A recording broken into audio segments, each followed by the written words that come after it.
हाथी और अंधे भक्तों की कहानी। प्राचीन समय की बात है। एक छोटे से गांव में एक अत्यंत भक्त और आदर्शवादी संत रहते थे। इन संत के चरणों में गांव के लोग बड़े श्रद्धा भाव से आते थे। एक दिन संत ने गांव वासियों को अपने आश्रम में बुलाया और उन्हें भगवान के प्रति अधिक भक्ति का मार्ग दिखाने का एक विशेष कार्यक्रम आयोजित किया। उस दिन गांव के लोग संत के आश्रम में एकजुट हो गए। संत ने एक बड़े से स्थान पर विशेष पट पर बैठकर सभी गांव वासियों को स्वागत किया।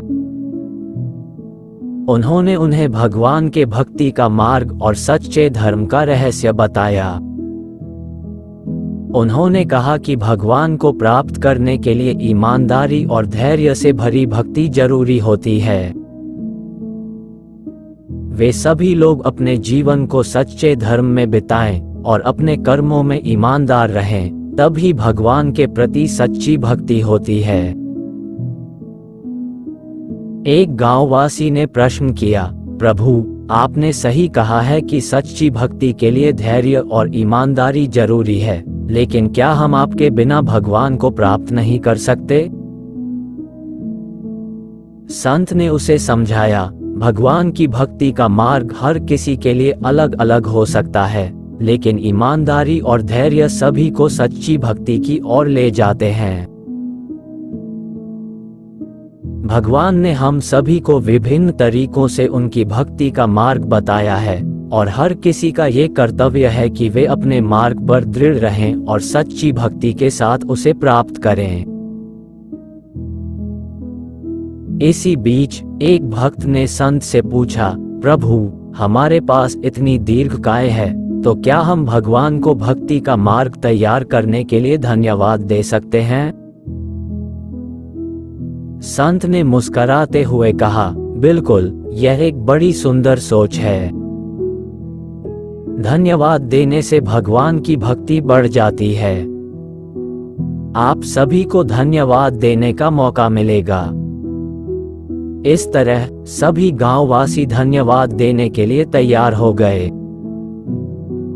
वे धन्यवाद देने के लिए अपनी तैयारी करने लगे और उन्होंने आश्रम के द्वार पर विशेष स्थान तैयार किया। धन्यवाद देने का दिन आया और सभी गांववासी आश्रम में इकट्ठे हो गए। संत ने सभी को धन्यवाद देने के लिए अग्रसर किया और अपने चरणों में सभी गांववासियों को धन्यवाद दिया। धन्यवाद देने की कवायद देखकर एक दिव्य दृष्टि वाले व्यक्ति ने भी धन्यवाद देने का इरादा किया, लेकिन वह व्यक्ति अंधा था और उसे धन्यवाद देने के लिए रास्ते में कई समस्याओं का सामना करना पड़ रहा था। उसकी दिव्य दृष्टि न होने के कारण वह समझ नहीं पा रहा था कि कैसे वह संत के पास पहुंचे और धन्यवाद दें। जब वह व्यक्ति आश्रम के द्वार पर पहुंचा तो उसे अपने आसपास के लोगों को धन्यवाद देने में काफी कठिनाई हो रही थी। उसके सामने आने के लिए वह बार बार रास्ते में चोटियों में टकरा रहा था। इस दौरान एक हाथी वहां से गुजर रहा था। हाथी ने अंधे व्यक्ति की मदद करने का इरादा किया और उसे अपनी ट्रंक की सहायता से उठा लिया। अंधे व्यक्ति ने हाथी का आभार प्रकट किया और उसे धन्यवाद दिया। हाथी ने व्यक्ति के धन्यवाद को संपूर्ण दिल से स्वीकार किया और वहां से चला गया।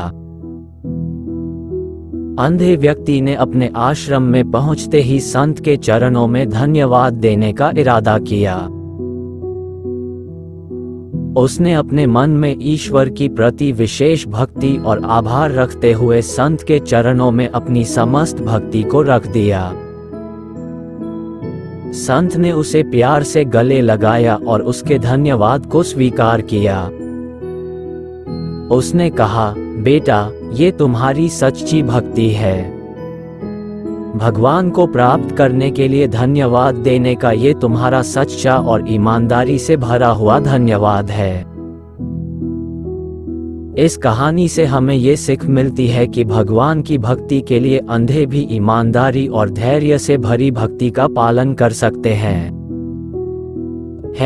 बल्कि आपके दिल में सच्ची भक्ति और धैर्य होना जरूरी है। भगवान की भक्ति का मार्ग हर किसी के लिए अलग होता है, और जो भगवान की भक्ति के लिए सच्चे दिल से प्रयास करते हैं, उन्हें भगवान का आशीर्वाद अवश्य मिलता है।